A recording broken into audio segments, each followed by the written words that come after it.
Sir మీరు అభిది rock star sir. చూడండి, ఒకవేళ మీరు ఇక్కడ యాక్సిడెంట్ కేసు గురించి వెతుకుతున్నారంటే మీకు వాళ్ళ పేర్లు దొరకవు.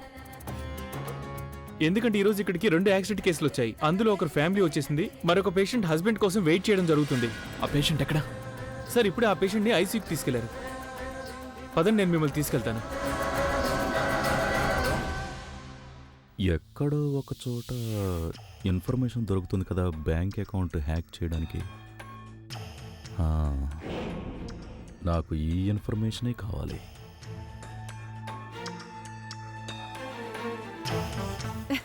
అరే ఏంటి విషయం రాజ్, తెగ నవ్వుకుంటున్నారు. ఆన్లైన్లో ఏమైనా చవకడీలు దొరికిందా ఏంటి? ఎప్పుడు ఆలోచించినా ఇలా చీప్గానే ఆలోచిస్తావు. ఏంటి రాజ్ నువ్వు మరీను. చూడు, నేను నీకోసమని కిచెన్ లో పనులన్నీ త్వరగా పూర్తి చేసుకుని వచ్చాను, ఎందుకంటే నీతో కాస్త టైం స్పెండ్ చేయొచ్చని. కానీ నువ్వేమో మొహం చిట్లించుకుని మాట్లాడుతున్నావు. పద రాజ్, మనిద్దరం అలా నైట్ వాక్ కి వెళ్దాం. సరదాగా బోలెడని విషయాలు మాట్లాడుకోవచ్చు కదా, కుల్ఫీ కూడా తినొచ్చు. నేను ఇక్కడికి ఇవన్నీ చేయడానికి తిరిగి రాలేదు. నేను చాలా పెద్ద పని చేయడానికి తిరిగి వచ్చాను. ఆ పని నేను పూర్తి చేయనంత వరకు కూడా నాకు ప్రశాంతంగా ఉండదు. అందుకని నీకు వాక్కు వెళ్లాలన్నా జాగింగ్కి వెళ్లాలన్నా నువ్వు ఒంటరిగా వెళ్ళి రావచ్చు. నన్ను మాత్రం వేసుకుని చెప్పు. రాజ్, నీకసలేమైంది? నువ్వింటికి తిరిగొచ్చినప్పటి నుంచి చాలా విచిత్రంగా ప్రవర్తిస్తున్నావు. పూర్తిగా మారిపోయావు నువ్వు. ఇంతకు ముందు రాజులాగా అస్సలు లేవు. అంటే నువ్వు నాతో అసలు సరిగ్గా మాట్లాడడం లేదు, అలాగే టైం స్పెండ్ చేయడం లేదు. నాకు అనిపిస్తోంది నేను అసలు నీ భార్యనే కాదన్నట్టు. అలాగే నువ్వు ఇంతకు ముందులో అసలు లేనే లేవు. నేను ఇంతకు ముందు రాజును కాదు వైశాలి. జైలు 4 గోడలు నా ఆలోచనలు మార్చేశాయి. అలాగే ఒక విషయం నువ్వు కూడా తెలుసుకో, తెలివితేటలో బాదం పప్పు తింటే రాదు, దెబ్బతింటే వస్తుంది అని. గౌరవం మంచితనంతో కాదు, డబ్బు సంపాదిస్తే వస్తుంది అని. ఈ బంధాలు సంబంధాలు ఇవన్నీ డబ్బుతో మాత్రమే కొనుక్కోగలం, అర్థమైందా నీకు? ఇప్పుడు నేను చాలా డబ్బు సంపాదించాలి, చాలా. అలాగా? ఇలాగే నేను ఇదివరకు నీకెప్పుడు చెప్పినా నేను చెడ్డదానిలా కనిపించేదాన్ని. పోనీలే, తెలివి వచ్చింది. ఆలస్యంగానైనా సంపాదించు, బోలెడంత సంపాదించు, నేనేమీ అన్ను. కాకపోతే నీ భార్య పిల్లల గురించి కూడా నువ్వు కాస్త ఆలోచించాలి కదా. చెప్తుంటే అర్థం కావట్లేదా? నా లక్ష్యం ఇప్పుడు వేరే. ఇప్పుడు నాకు ఉన్న టైం అంతా నేను దానికోసమే స్పెండ్ చేయాలి, అర్థమైందా నీకు?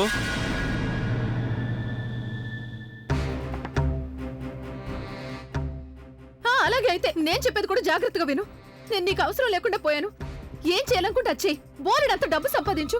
నేను ఈసారి వీకెండ్కి వెళ్లి బంటి పబ్లిక్ చెప్పేస్తాను మీ నాన్న ఇప్పుడు పూర్తిగా మారిపోయారని. ఇప్పుడు ఆయనకు మన గురించి ఏమాత్రం ఆలోచన లేదని. ఓకే, నువ్వు ఎవరికి ఏం చెప్పుకోవాలంటే అది చెప్పుకో, ఐ డోంట్ కేర్. చా, సరిగ్గా సస్పెన్స్ లో ఆపేశాడు. 9:30 అయిపోయింది.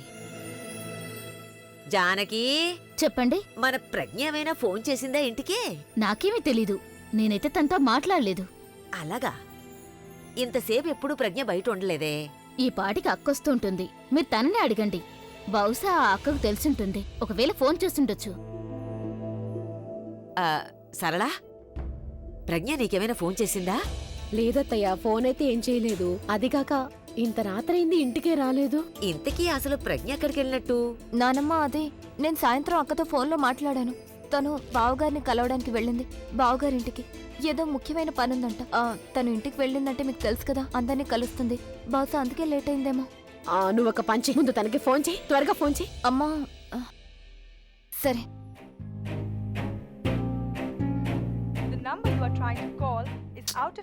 ఎప్పుడు అవసరం ఉంటుందో, ఎప్పుడు టెన్షన్ గా ఉంటో అప్పుడు ఫోనే కలవదు. బుల్బుల్ బుల్బుల్, ఒక్క నిమిషం, నేను అభికి ఫోన్ చేసి చూస్తాను. అభికి ఫోన్ చేస్తే తెలుస్తుంది. ఆంటీ, అభి ఫోన్ కూడా కలవడం లేదు. అయ్యో, అయితే నువ్వు ఒక పని చేయమా, నువ్వు ముందు తన ఇంటికి ఫోన్ చేసి చూడు. లేదు లేదు, అభి వాళ్ళ నానమ్మకి ఫోన్ చేయని, విషయం మొత్తం తెలుస్తుంది. ఆంటీ గారు ఒక్క నిమిషం, అది అంత మంచిదని నాకు అనిపించట్లేదు. నానమ్మ ఈ టైంలో పడుకొని ఉంటారు, ఆవిడని డిస్టర్బ్ చేయడం అంటే ఆవిడ అనవసరంగా కంగారు పడతారు. మనం ఆవిడకి ఫోన్ చేయొద్దు. మరేం చేద్దాం? ప్రజ్ఞ అసలు ఎక్కడికి వెళ్ళిందో, ఎలా ఉందో తెలీదు, ఏమీ తెలియడం లేదు. అసలు ఫోన్ చేద్దామంటే ఫోన్ కలవడం లేదు. నాకు అసలు ఏమీ అర్థం కావడం లేదు. ఆంటీ గారు, నేను చెప్పేది వినండి. మేము ఒక పని చేస్తాం, నేను బుల్బుల్ అక్కడికి వెళ్తాం అభి వాళ్ళ ఇంటికి. అలాగే అక్కడికి వెళ్తే మాకు తెలుస్తుంది కదా ప్రజ్ఞ వదిన అక్కడికి వచ్చిందా రాలేదా అని. ఇలా టెన్షన్ పడడం వల్ల ఏమీ కాదు, మీరు ప్లీజ్ టెన్షన్ పడకండి. ఇది బాగుంది, మీరు ఇద్దరు వెళ్ళండి. ఒక విషయం, తను మీకు కనిపించిన వెంటనే తనతో ఫోన్ లో మాట్లాడించండి. అమ్మా ప్లీజ్, నువ్వు టెన్షన్ పడకు. మాకు అక్క కనిపించిన వెంటనే నీతో ఫోన్ లో మాట్లాడిస్తాను, సరేనా? ప్రవీణ్, పద.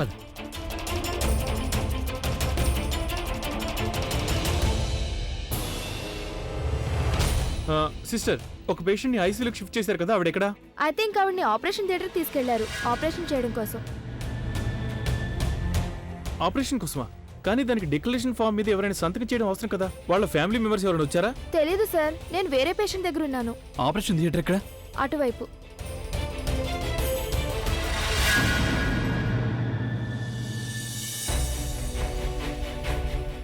ఇక్కడ ఇంట్లో ఎవరు కనిపించట్లేదు, అందరూ ఎక్కడికి వెళ్ళారో తెలియడం లేదు. రాబిన్, రాబిన్, ప్రవీణ్, అదుగు Yes, sir. Robin. Robin, Abhi ఎక్కడ? ఏమో తెలియదు సార్, ఏమీ చెప్పలేదు ఆయన. బయట కార్ లేదంటే ఆయన ఎక్కడికొక్కడికి వెళ్ళుంటారు. మరి మరి మా అక్క ప్రజ్ఞ అక్క. మేడం, ఆవిడ అసలు ఇక్కడికి రాలేదు. వీళ్ళిద్దరూ అసలు ఇంట్లో లేరు అంటే ఏం జరుగుతుంది ఇక్కడ? అరే, ఏమైంది? ప్రజ్ఞ దొరికిందా? వదిన దొరికింది అంటే? మీకు తెలీదా? తనకు యాక్సిడెంట్ అయింది కదా.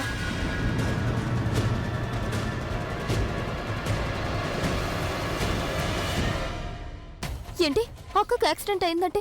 అక్కకు యాక్సిడెంట్ ఎప్పుడైంది, ఎలా అయింది? మీరు ఎందుకు మాకు ముందు చెప్పలేదు? ప్లీజ్ చెప్పండి. ప్రవీణ్, ప్లీజ్ నువ్వైనా అడుగు. నీకు తెలీదా తనకు యాక్సిడెంట్ అయిందని? నేను అనుకున్నాను తనకు యాక్సిడెంట్ అయిందని నీకు తెలుసేమో అని. వైశాలి వదిన, ప్లీజ్ సరిగ్గా చెప్పండి, అసలు ఏం జరిగింది? అది ఏమైందంటే, అభి ఫ్యాన్ ఒక అతను ఇంటికొచ్చాడు.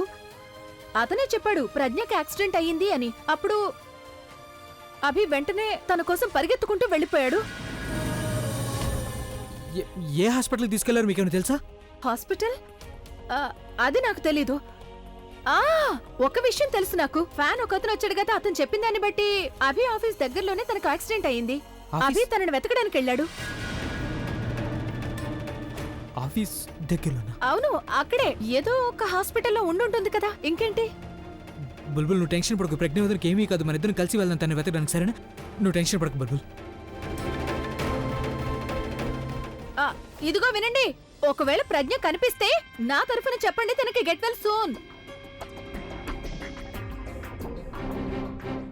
అయ్యో భగవంతుడా, వీళ్ళ గోల్లో పడి నా కేక్ కూడా పాడైపోయింది. దీన్ని ఎలా తినాలి ఇప్పుడు? చాక్లెట్ పేస్ట్ తయారు చేసి ఫేస్ మీద వేసుకుంటాను.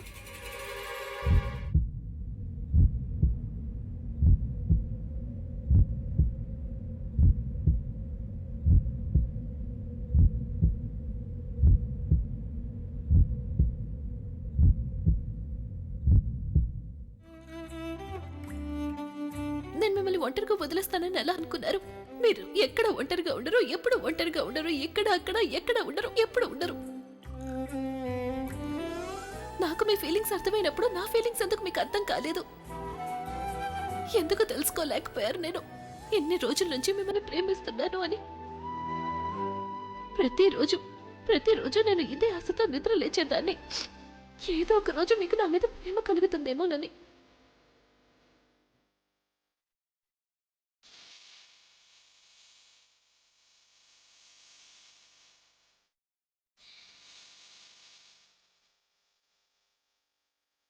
ఎంతో ప్రేమిస్తున్నాను. ఏమైనా చేయగలను నీకోసం. ప్రామిస్ చేయండి. నేను ప్రామిస్ చేస్తున్నాను. నువ్వు ఏం చెప్తే అది నేను చేస్తాను. మీరు తనని పెళ్లి చేసుకోండి.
Excuse me nurse.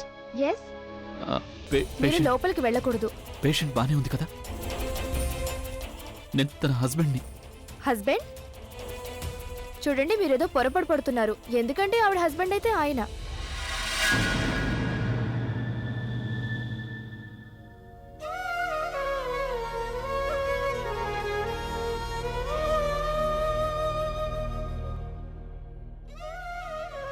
Hey hi, thank you very much sir. నేను మీ వల్లే తను ఇక్కడికి టైంకి తీసుకురాగలిగాను. ఇంతకీ ఏమైంది? అంతా బాగానే ఉంది కదా? అది ఐఎమ్ సారీ సిస్టర్. ఎస్ మా వైఫ్ బాగానే ఉంది కదా? చూడండి, ప్రస్తుతం ఆపరేషన్ జరుగుతోంది. ఆ తర్వాత ఆ డాక్టర్ గారే చెప్తారు మీ వైఫ్ కండిషన్ ఎలా ఉంది అని. Excuse me. Okay, thank you. All the best. Thank you.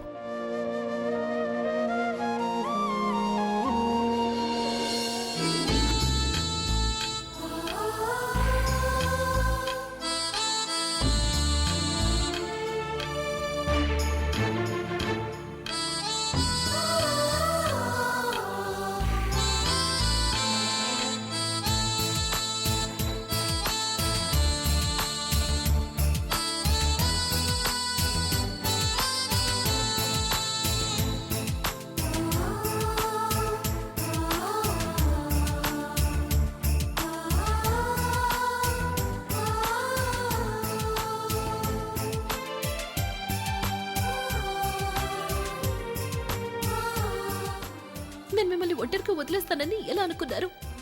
ఎప్పుడు వదలను, ఎక్కడ వదలను.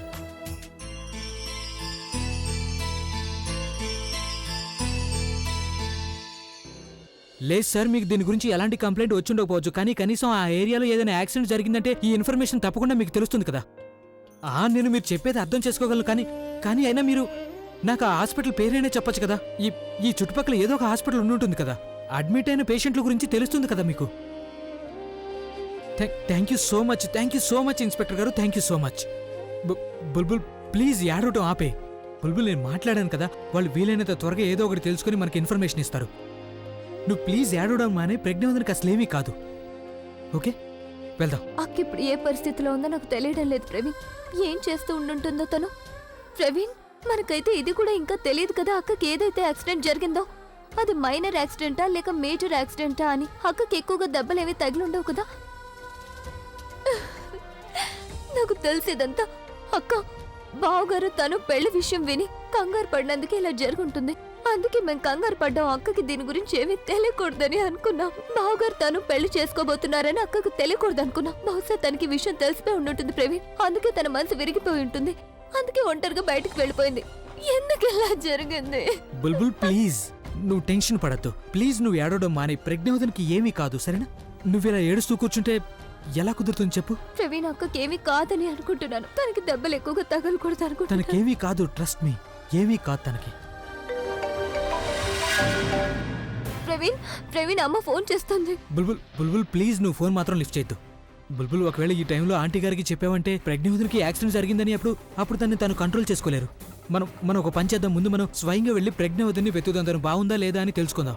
ఆ తర్వాత ఇంట్లో అందరికీ చెప్దాం. ఓకే, నువ్వు ప్లీజ్ ఫోన్ మాత్రం లిఫ్ట్ చేయొద్దు. Praveen, are you sure? Bulbul trust me. ఇక వెళ్దాం.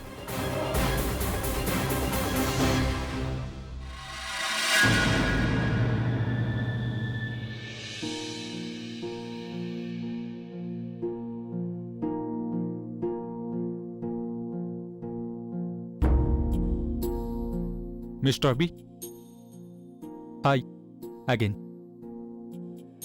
మే ఐఎమ్ సారీ, నేను మిమ్మల్ని డిస్టర్బ్ చేయాలనుకోవట్లేదు, కానీ నేను మిమ్మల్ని హాస్పిటల్లో కూడా చూశాను, అలాగే ఇప్పుడు ఇక్కడ. Is everything okay? ఓ విషయం చెప్పనా, మీరు ఎవరినైతే ప్రేమిస్తుంటారో వాళ్ళు ఒక్కసారి కనిపిస్తే చాలని తప్పిస్తున్నప్పుడు మీ పరిస్థితి ఎలా ఉంటుంది? వెల్ మిస్టర్ అబి, బిలీవ్ మీ, ఒక విధంగా నేను కూడా మీ ఫీలింగ్స్ని అర్థం చేసుకోగలను. ఇన్ఫ్యాక్ట్ నేను ఈరోజే అలాంటి ఒక వ్యక్తిని కలిశాను. వాళ్ళు బహుశా ఇదే ఫీలింగ్లో ఉండుంటారు. దురదృష్టం ఏంటంటే ఈ విషయాన్ని కనీసం ఎవరితోనూ షేర్ చేసుకునే అవకాశం లేదు వాళ్ళకి. మీకో విషయం చెప్పనా, మా అమ్మ చెప్తూ ఉండేది, ఎప్పుడైతే మీకు అన్ని దారులు మూసుకుపోతాయో అప్పుడు కేవలం ఒక్క దారి తెరుచుకుంటుంది. You know when there is no way, this is one way. మీకు భగవంతుడి మీద నమ్మకం ఉందా?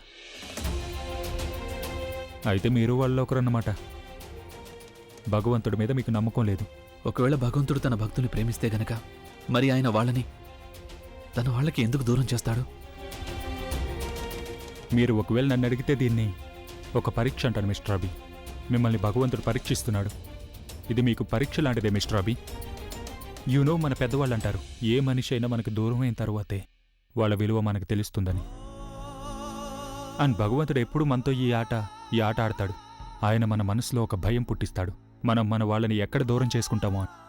కానీ ఆ భయం ఉంది చూసావా అభి, ఆ భయం ఎప్పుడూ మనల్ని తప్పుడు పని చేయకుండా ఆపుతూ ఉంటుంది.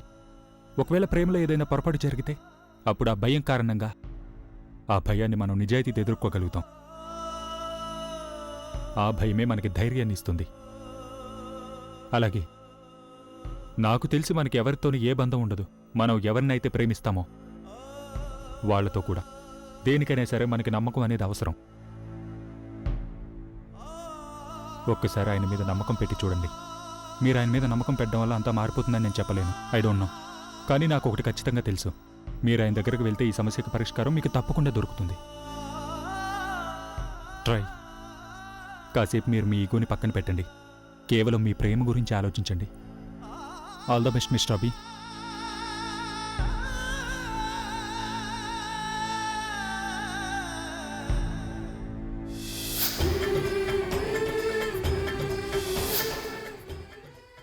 నీకు బోర్ కొట్టదా ఏంటి? సేమ్ గాడ్తో సేమ్ ప్రేయర్ చేస్తుంటావు. నీకు ఆయన నుంచి ఏమీ దొరకదు. ఒకళ్ళు నీకు ఏమైనా కావాలంటే నువ్వు నాకు చెప్పు, నేను తీసుకొచ్చిస్తాను నీకు. నాకు తెలుసు, నాకు సంతోషాన్ని ఇచ్చే ప్రతిదాన్ని మీరు తీసుకొచ్చి నాకు ఇస్తారని. అలాగే అందరికీ సంతోషాన్ని ఇచ్చేదాన్ని భగవంతుడు మనకిస్తాడు. దానివల్ల మంచి జరుగుతుంది. కానీ అవందరికీ అంత సులభంగా దొరకవు. మనం కళ్ళు మూసుకొని మనస్ఫూర్తిగా భగవంతుడిని ప్రార్థించాలి. అలాగే మరొకటి కూడా చేయాల్సి ఉంటుంది. ఏంటి? అరే భగవంతుని లేపాల్సి ఉంటుంది. దేవుడా అరే, లే, నిద్రలే, ఏం చేస్తున్నావ్? నిన్నేదో కోరుకోవాలనుకుంటుంటాను. లే, నిద్రలేచి విను. దేవుడా లే. అమ్మా దుర్గమ్మ, నా ప్రజ్ఞ ఎక్కడికెళ్ళిందో తెలియటం లేదమ్మా. తనెక్కడుంది, ఏమైంది, ఇవేవీ తెలియటం లేదు తల్లి నాకు. తనెక్కడున్నా సరే నువ్వే తన్ని జాగ్రత్తగా చూసుకోవాలమ్మా. ఇక నేను అంతా నీకే వదిలేస్తున్నాను.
तेरे सर पर